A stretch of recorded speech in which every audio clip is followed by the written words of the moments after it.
Ciao a tutti e bentornati sul canale. Oggi parliamo di un prodotto un po' particolare, un mini PC. È il periodo in cui si cerca di trovare delle soluzioni prestanti per i computer di casa, spesso si ragiona sui laptop per la trasportabilità, per poter lavorare un po' ovunque, ma anche i mini PC hanno una loro interessante offerta disponibile sul mercato da non sottovalutare, cosa che io stesso ho fatto per parecchio tempo, perché oggi secondo me sono pronti per sostituire tante postazioni di lavoro fatte o con i vecchi desktop ingombranti oppure appunto con i notebook che però non sempre rispondono alle esigenze domestiche. Quindi andiamo a vedere assieme un dispositivo che mi è arrivato da qualche giorno ormai, che ho messo sotto sforzo e alla prova e che di fatto sto utilizzando anche per montare questo video. Questo vi fa capire le capacità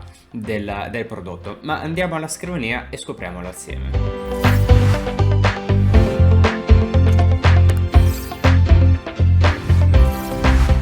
599,99 euro il prezzo di questo prodotto, preso su Amazon. Ormai da qualche tempo lo utilizzo quotidianamente, mi sono fatto un'idea piuttosto completa di questo prodotto, che vediamo prima come è fatto e poi arriviamo alla pratica. È un prodotto dentro la cui confezione troviamo il suo alimentatore con connettore USB di tipo C, e quindi già ci fa capire che parliamo di una tecnologia recente. Abbiamo un cavetto HDMI per collegarlo subito al monitor e abbiamo gli attacchi per agganciarlo sul retro di un monitor, sfruttando gli attacchi VESA che eventualmente possono essere presenti qualora non lo vogliamo appoggiare semplicemente sulla scrivania ma nascondere dietro il monitor. È un prodotto che ha un processore Intel Core i5, il modello è l'8259U. Se lo andiamo a cercare vediamo che non è di quest'anno questo processore,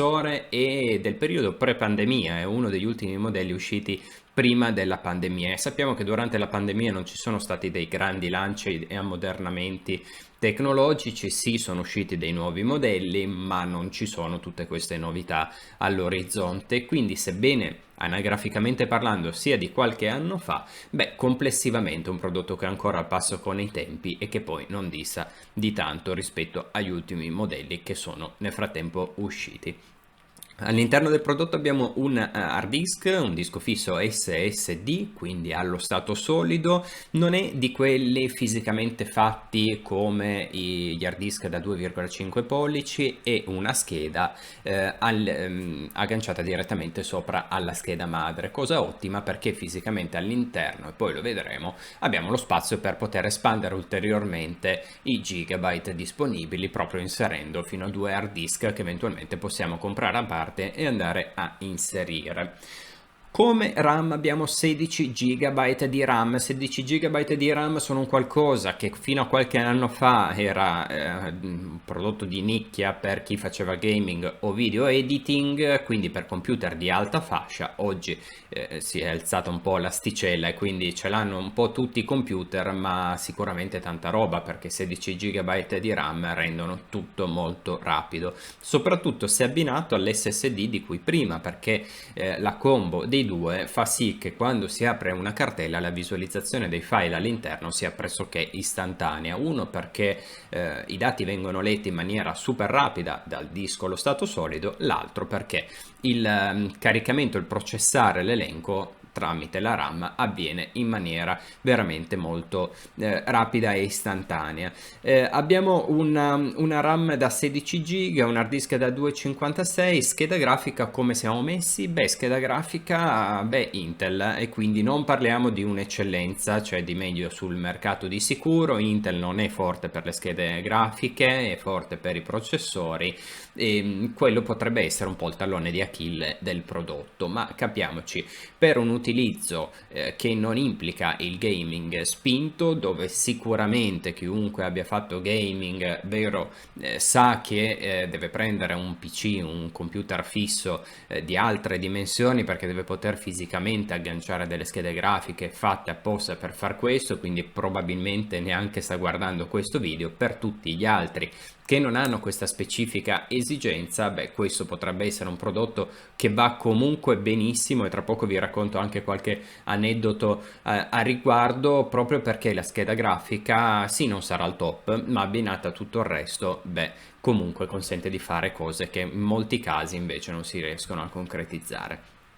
Lato connettività, come siamo messi? Molto bene, devo dire. Mi ha sorpreso trovare Wi-Fi 6, l'ultimissima versione del Wi-Fi che esiste, è già disponibile all'interno di questo prodotto, super ottimo, soprattutto se abbinato poi ad un access point che supporta il Wi-Fi 6, perché se no non lo sfrutteremo al massimo delle sue performance. E quindi attenzione di verificare che anche l'access point sia con il Wi-Fi 6 per poterne beneficiare al massimo, altrimenti non avrà le prestazioni caratteristiche del Wi-Fi 6. Tra l'altro ho recensito di recente i prodotti Hero con il Wi-Fi 6, se vi interessa vi lascio la scheda e il link in descrizione per andare a vedere quel video. Lato connettività abbiamo anche il Bluetooth 5.1, la versione del Bluetooth, ma sulla connettività abbiamo ancora qualche chicca che tra poco, andando a vedere il prodotto, affrontiamo. E in termini invece di collegamento rispetto al monitor, beh, possiamo usare doppio monitor con questo computer, perché abbiamo ben due uscite, una HDMI e l'altra una porta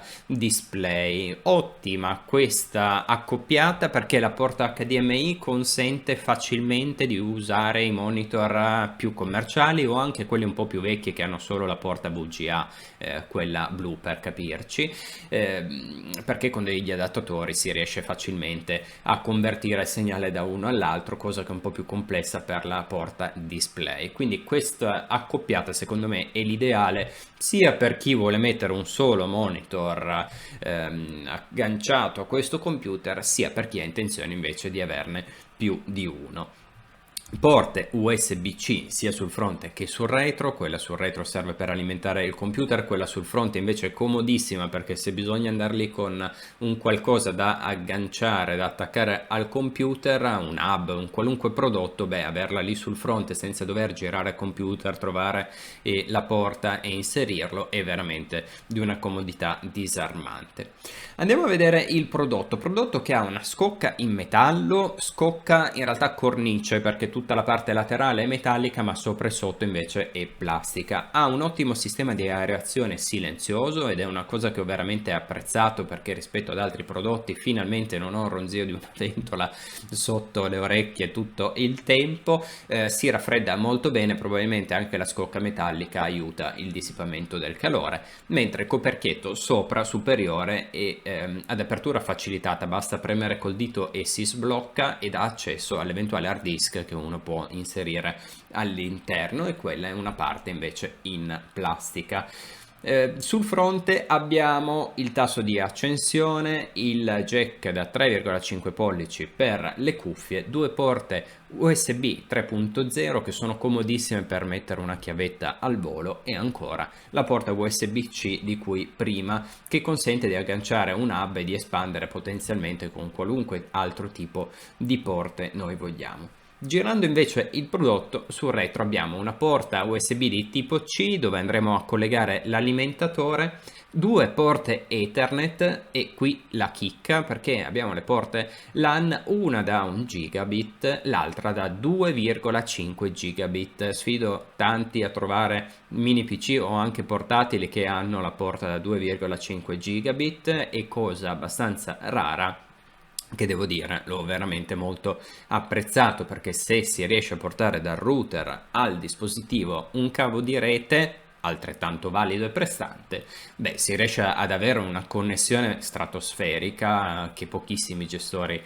di telefonia permettono in Italia, ma che avendo la fibra ottica fino dentro casa potenzialmente si può sfruttare al massimo della potenza, ed è uno dei pochi prodotti, soprattutto in questa fascia di prezzo, ma è uno dei pochi prodotti che ha la porta giusta per poter beneficiare e fruire poi realmente di questa velocità. Accanto alle due porte di rete abbiamo due porte per l'uscita video, la HDMI e la DisplayPort, comode appunto per un eventuale doppio monitor, e ancora accanto due porte USB 3.0 che consentono di collegare, secondo me, i dispositivi che solitamente sono attaccati ad un computer, e cioè mouse e tastiera, oppure quei prodotti che ronzano attorno al computer, nel mio caso microfono, webcam forse è meglio collegarla alla porta USB C se è una webcam 4K che lo supporta, perché così si può sfruttare al meglio il segnale, ma comunque sul retro fa molto comodo avere delle porte USB che consentono di collegare un po' di tutto. Sempre sul retro il connettore, o meglio l'attacco per il cavetto di sicurezza, per evitare che sia rubato il computer. Per quella che è la mia esperienza, questo è un computer veramente molto prestante. Io l'ho messo alla prova facendo un po' di lavori di video editing in 4K e quindi cercando di sforzarlo in questa maniera. Devo dire che pur facendo l'esportazione di contenuti in 4K in alcuni momenti non andava al massimo delle prestazioni che poteva raggiungere, quindi non era minimamente in difficoltà nel fare quello che gli chiedevo. Per esportare un minuto di video in 4K ha impiegato 2 minuti e 20 secondi, che può sembrare tanto perché è il doppio del tempo che doveva esportare, ma se facciamo un raffronto pratico con altri prodotti sul mercato, beh, ci accorgiamo che è una tempistica veramente ottima e non da tutti. Ancora meno per i prodotti da 400-500 euro che troviamo sul mercato. E qui arrivano le mie riflessioni rispetto all'opportunità e la convenienza di scegliere questo prodotto rispetto ad un notebook, rispetto ad un computer fisso, perché secondo me questo è una via di mezzo ideale per tantissime persone, soprattutto per lo smart working, perché non è né un portatile con tutti i suoi limiti, soprattutto di rapporto qualità-prezzo, dove i portatili costano molto di più, ma non è neanche un fisso che a volerlo spostare è ben difficile da portare in giro, magari per una giornata in cui bisogna lavorare solo quel giorno fuori da casa. E questo secondo me è un po' un ibrido, una via di mezzo tra le due soluzioni, che permette di rispondere un po' a tutte e due le esigenze, sebbene non sia completo né da una parte né dall'altra. Non potremo lavorare in pullman con questo dispositivo, cosa che potremo fare con un notebook, ma con un notebook non potremo mai raggiungere prestazioni di video editing di questo tipo ad un prezzo di 400 euro. E quindi, se vogliamo trovare un compromesso tra le due soluzioni, secondo me questo è un prodotto veramente interessantissimo al quale bisogna guardare con attenzione, perché riesce a raggiungere dei livelli qualitativi che difficilmente su prodotti facilmente trasportabili si riescono a trovare.